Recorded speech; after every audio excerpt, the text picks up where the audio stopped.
Buongiorno e benvenuti a Cosa c'è di nuovo, notizie dal web e non solo di oggi, giovedì 16 febbraio.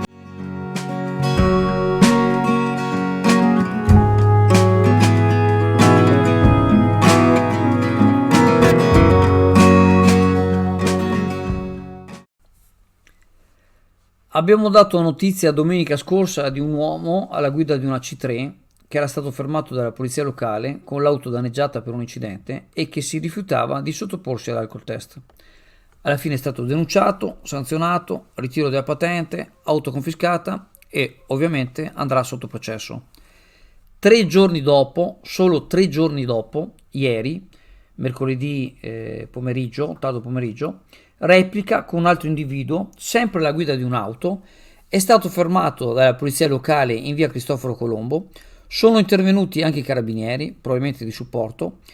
Non è noto se si sia rifiutato o meno di sottoporsi agli esami tossicologici, comunque il rifiuto costituisce reato, articolo 186,7 codice della strada, e si applica la sanzione penale dall'ammenda da 1.500 a 6.000 euro e dall'arresto da 6 mesi a un anno. Si applica inoltre la sanzione amministrativa accessoria della sospensione della patente di guida per un periodo da 6 mesi a 2 anni e la confisca del veicolo, salvo che il veicolo appartenga a persona estranea alla violazione. In aggiunta a tutto ciò, questo signore girava anche senza assicurazione.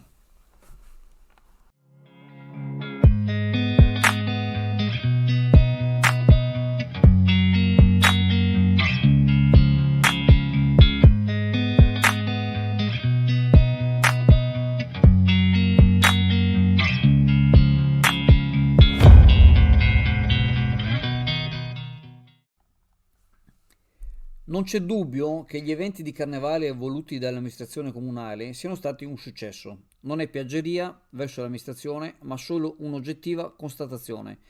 Il giardino degli innamorati, il mercatino del gusto lungo il corso del popolo, lo spettacolo gris dietro il municipio sul Canal Vena, quello di domenica, è stato un vero tripudio.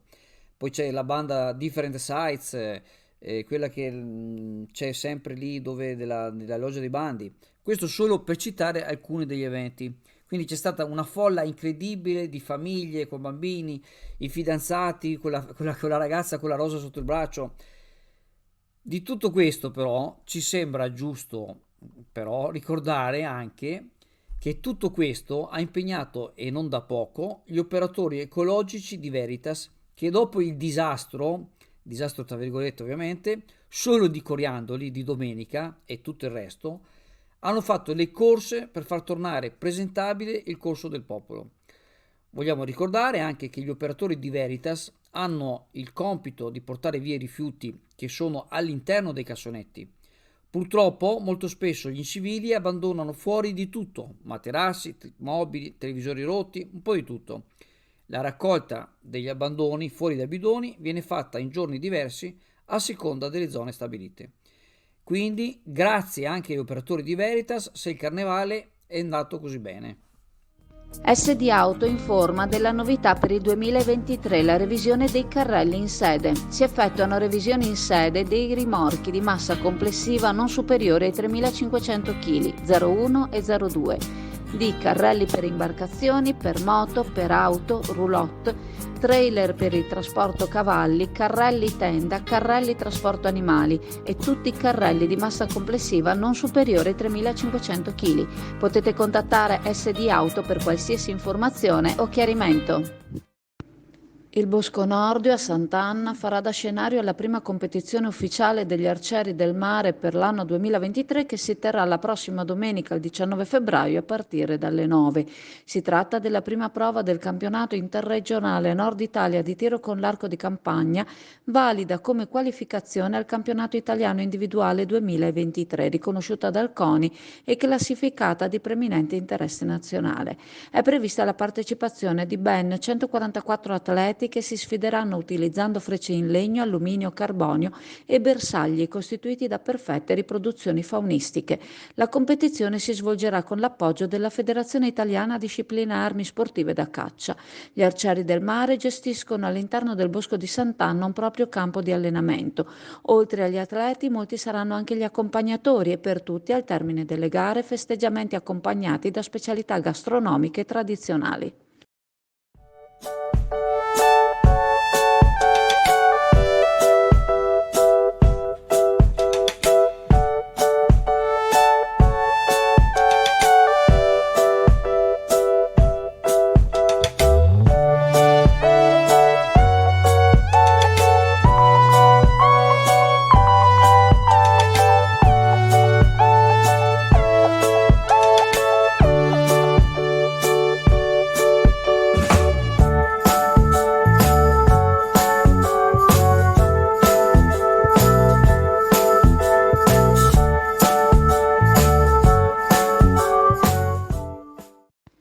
Non sempre chi ha bisogno di cure ospedaliere è al reparto di cui ha necessità sotto casa e spesso chi ha bisogno di cure deve percorrere lunghe distanze.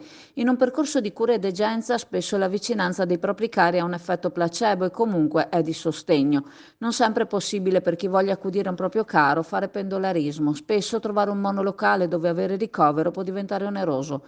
Secondo Marco Zecchinato dell'intergruppo Lega Liga Veneta, il problema potrebbe essere risolto col mettere a disposizione sul parcheggio dell'ospedale alcuni stalli attrezzati come sosta camper, in modo da dare alle famiglie che volessero fermarsi la possibilità di farlo per il tempo necessario. Il consigliere regionale ha quindi presentato una mozione. A Reggio Emilia e a Bergamo esistono aree attrezzate all'interno di ospedali e sarebbe una soluzione in aiuto a chi dovesse fare assistenza. Il servizio potrebbe essere inoltre attrattivo per chi necessita di cure o di interventi impegnativi. Con la mozione presentata, il consigliere vuole impegnare la Giunta regionale ad adottare le misure necessarie per aiutare gli ospedali a predisporre le aree attrezzate, fornendo così un grande sostegno ai pazienti che nei momenti più difficili potranno sempre contare sulla vicinanza dei propri affetti.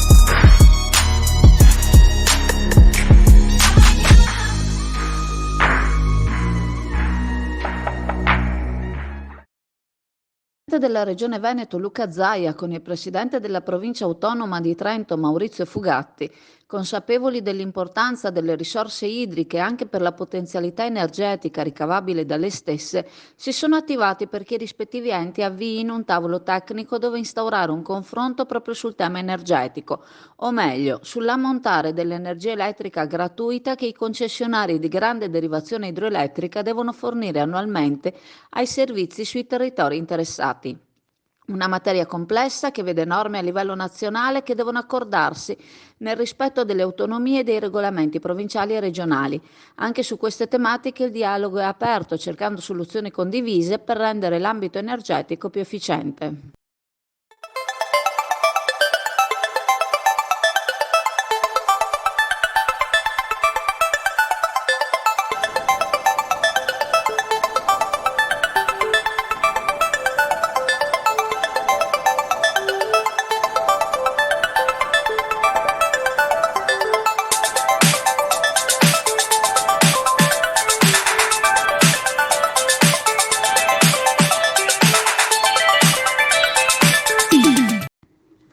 Gli ospiti del Centro Polivalente Atlantis di Castelfranco Veneto mercoledì mattina hanno ricevuto la visita dei Vigili del Fuoco del locale distaccamento per trascorrere insieme una giornata all'insegna dell'inclusione. Sono intervenuti 10 operatori accompagnati dal capo distaccamento e dal capo turno provinciale dei Vigili del Fuoco di Castelfranco Veneto e hanno incontrato alcuni dei 140 ospiti della struttura. Sono stati mostrati i mezzi di servizio e come vengono usate le attrezzature in dotazione per affrontare le diverse emergenze che ogni giorno impegnano le squadre. Una mattinata di informazione e formazione con una platea molto attenta e partecipativa, che si è conclusa con la preparazione di crostoli e frittelle. Befed, il pub di successo tutto italiano, dove trovi l'inimitabile galletto da mangiare con le mani, accompagnandolo con la tipica birra artigianale. Il galletto è sano, genuino ed eccellente, garantito da filiera controllata Valle Spluga, e la birra artigianale nasce dall'esperienza di maestri birrai Befed. Befed, presso il parco commerciale Clodì per giovani e famiglie, un posto dove puoi sentirti come a casa tua. Ricordandovi che la farmacia di turno oggi, giovedì 16 febbraio, è la farmacia al Duomo in Corso del Popolo a Chioggia, vi ringrazio, vi saluto e se volete ci vediamo in negozio alla cartoleria Pegaso a Borgo San Giovanni. Ciao a tutti! Alla cartoleria Pegaso a Borgo San Giovanni abbiamo ancora per qualche giorno una super mega iper straordinaria ultra offerta sugli zaini per la scuola elementare e per la scuola media a partire da 5,99 €. Li potete già vedere sulla nostra pagina Instagram, scegliere quello che vi piace di più, sperare che sia ancora disponibile e venire in negozio a prendervelo. Vi aspettiamo!